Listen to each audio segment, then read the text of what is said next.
ना खाऊंगा ना खाने दूंगा। 2014 के अंदर दोस्तों प्रधानमंत्री मोदी ने यही स्लोगन दिया था एक रैली के दौरान, ना भ्रष्टाचार में होने दूंगा, ना करूंगा, ना होने दूंगा। ऐसा ही कुछ समझो दोस्तों। लेकिन आज यही प्रधानमंत्री के कार्यकाल के दौरान सीएजी यानी कैग ने भ्रष्टाचार को उजागर किया है। जो आयुष्मान भारत का हो या फिर जो वृद्धों को पेंशन मिल रही है उसका हो, छोटे बड़े ये जो सात एक के एक साथ भ्रष्टाचार उजागर किए। और एक कैग आपको दोस्तों बता दूं कि यही संस्था है जो कांग्रेस के भ्रष्टाचार को उजागर किया था, जैसे 2G घोटाला हो या कोयला घोटाला हो, जैसे बड़े बड़े जो घोटाले थे यही संस्था ने किए थे। ये संस्था दोस्तों सरकारों के जो खर्च करती है उसके ऊपर ही ये अपनी रिपोर्ट देती है। तो कौन सी सरकार ने किस जगह कितना खर्च किया है ये सारे रिपोर्ट रखती है। तो ऐसे ये सवाल पूछ रहे हैं कि क्यों आप ये जो छोटे बड़े जो घोटाले हुए उसके ऊपर अपनी प्रतिक्रिया या क्यों न्यूज़ के अंदर इसको दिखाया नहीं जाता।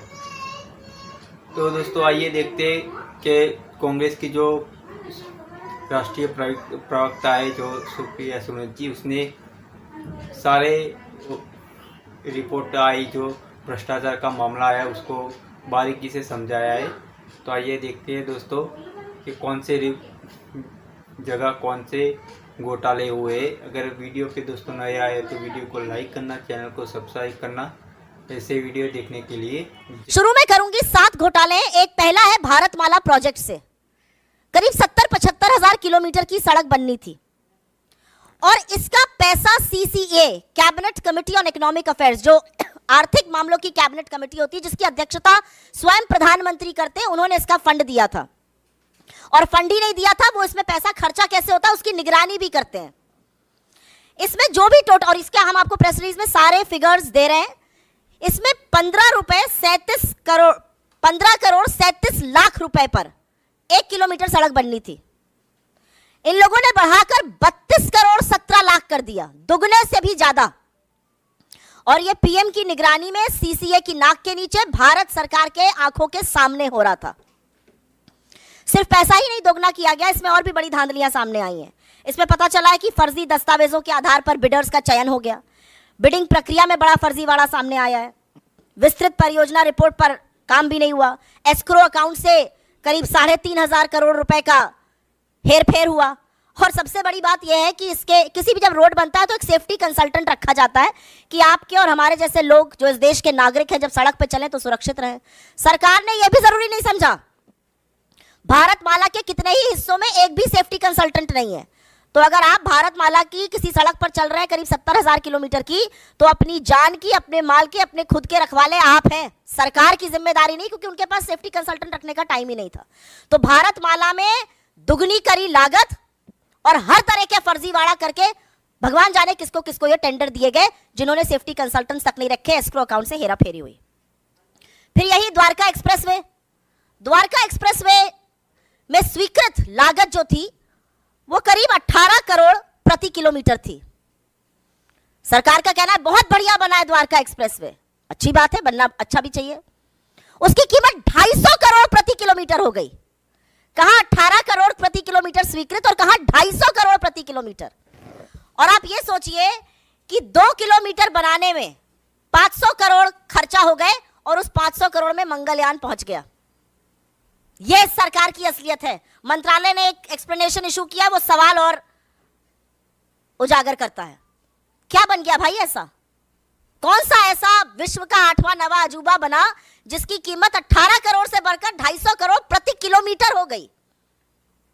अब ऐसा हाईवे बना हुआ जिसमें आप चेहरा देख सकते होंगे, अन्यथा तो इतना कीमत बढ़ना बड़ा मुश्किल का काम है। महंगाई की वजह से इतनी कीमत बढ़ नहीं सकती है क्योंकि एस्केलेशन कॉस्ट उसमें होती है। तो ये कमीशन खोरी है, किसने पैसा खाया इसमें? तीसरी, टोल में लूट। आप सब लोग तो खूब टोल देते होंगे आते जाते वक्त।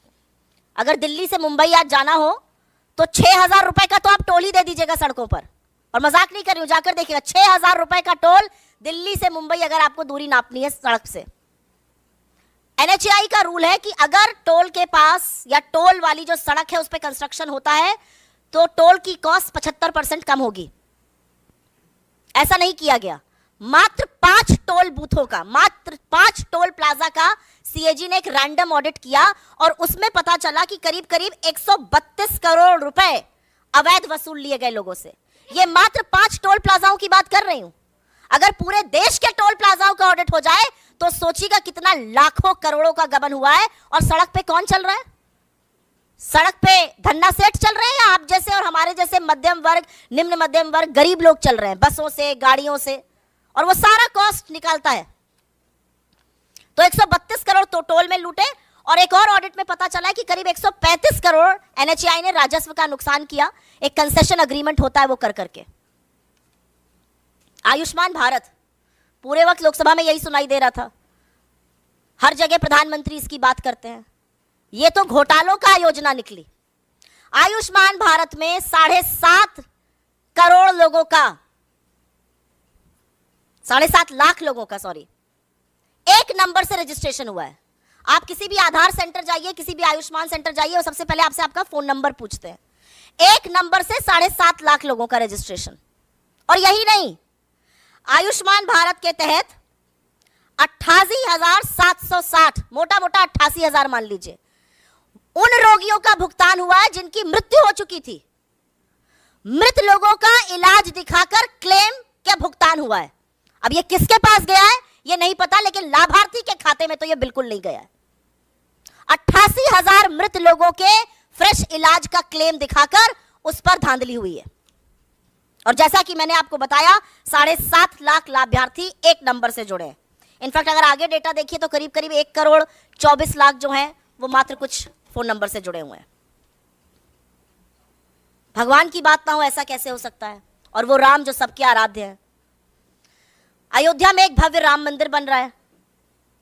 जमीन में जितनी दलाली भारतीय जनता पार्टी के नेता, SDM, कानूनगो सब मिलकर कर सकते थे, बड़े बड़े नेता, ट्रस्ट के लोग, वो तो खूब हुई। वो आप लोगों ने देखा और सरकार की बेशर्मी कह लीजिए या थेथराई कह लीजिए, एक शब्द उस पर बोला नहीं गया। अब पता चल रहा है कि अयोध्या डेवलपमेंट प्रोजेक्ट में भी खूब धांधली हो रही है। और धांधली ऐसी वैसी नहीं हो रही है। पैसा जो जनता का है वो जा रहा है ठेकेदारों के गल्ले में, अनुचित लाभ पहुंचाया जा रहा है। ऐसे ऐसे ठेकेदारों को GST का भुगतान हो रहा है जिनका रजिस्ट्रेशन कैंसिल हो चुका है। सिंचाई विभाग ने तो ऐसे लोगों को ठेका दे दिया जो अयोग्य थे। जो कार्यान्वयन एजेंसी है उत्तर प्रदेश राजकीय निर्माण निगम, उन्होंने परफॉर्मेंस गारंटी का एक पैसा होता है जो ठेकेदारों से जमा कराना होता है, वो तक जमा नहीं कराया। तो ये तो भगवान के नाम पर लूट मची हुई। पहले जमीन की धांधली में सस्ते में जमीन लेकर महंगे महंगे दामों में ट्रस्ट को बेचकर खूब पैसा कमाया इन तथाकथित राम भक्तों ने। हमारे आराध्य को, हमारे ईश्वर को भी नहीं छोड़ा। और अब उसी अयोध्या डेवलपमेंट प्रोजेक्ट में बड़ा घोटाला सामने आ रहा है कि करीब करीब 20 करोड़ रुपए तो ऐसे ठेकेदारों के गल्ले में गए जो अयोग्य थे। रजिस्ट्रेशन कैंसिल, GST का भुगतान आ रहा है। ग्रामीण विकास मंत्रालय, रूरल डेवलपमेंट मिनिस्ट्री, ये छठा घोटाला सामने आया है। क्या कहता है ये घोटाला? इसमें पेंशन का एक प्रयोजन होता है। वो पेंशन किसको जाती है? वो पेंशन जाती है वृद्धा पेंशन, विधवा पेंशन और विकलांग पेंशन। हर गांव में अगर आप आज की तारीख में चले जाइए तो आपको 10 लोग ऐसे मिल जाएंगे, वृद्धा, विकलांग, वृद्ध मिलाकर, जो कहेंगे हमारी पेंशन नहीं आ रही है। किसी भी जगह चले जाइए वो कहेंगे हमारी पेंशन नहीं आ रही है। फिर हम उनको दिलासा देते हैं कि हम कुछ करते हैं, फिर हम DM को चिट्ठी लिखते हैं, फिर DM कहता है कि नहीं ऐसा आवंटित फंड कम हो गया है, क्या किया जाए। ऐसा तमाम जगह होता है, एटलीस्ट जहां जहां मैं जाती हूं वहां जरूर होता है। अब पता चल रहा है ऐसा क्यों हो रहा है?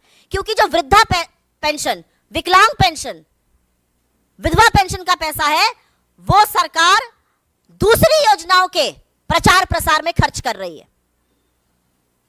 CAG की रिपोर्ट से यह सामने आया है कि सरकार ने इस पैसे से होर्डिंग लगवाए ग्राम समृद्धि स्वच्छ भारत पखवाड़ा के 19 राज्यों के हर जिले में। जो पैसा एक विधवा के खाते में जाना चाहिए था, जो एक विकलांग के खाते में जाना चाहिए था, जो एक वृद्ध के खाते में जाना चाहिए था, उससे 19 राज्यों के हर जिले में होर्डिंग लगाए गए स्वच्छ भारत पखवाड़ा के। और अंत में HAL को भी घसीटा है CAG ने विमान इंजन की डिजाइन प्रोडक्शन की खामियों का गंभीर आरोप लगा है, जिससे करीब राजस्व को 154 करोड़ रुपए का नुकसान हुआ है। तो हमारे कुछ सवाल है प्रधानमंत्री जी से। हमारा पहला सवाल तो यह है कि आप ही की नाक के नीचे ये घोटाले हो रहे हैं, तथाकथित आप ही की नाक के नीचे ये धांधली हो रही है, तो इस पर चुप्पी तोड़िएगा या नहीं तोड़िएगा? क्या प्रधानमंत्री अपनी सीधी निगरानी में हो रहे भारतमाला घोटाले, जिससे सीसीए के अध्यक्ष आप हैं, उस पर चुप्पी तोड़िएगा, उस पर कार्रवाई करिएगा? क्या केंद्रीय सड़क परिवहन और राजमार्ग मंत्रालय के खिलाफ और मंत्री के खिलाफ कोई कार्रवाई की जाएगी? एक एनएचएआई का मामला आया है, एक द्वारका एक्सप्रेसवे का आया है, भारतमाला का आया है। क्या प्रधानमंत्री आयुष्मान भारत में हो रहे फर्जीवाड़े पर कुछ करेंगे, और क्या वो पता करेंगे कि आखिर लाभार्थियों का पैसा गबन किया तो किसने गबन किया?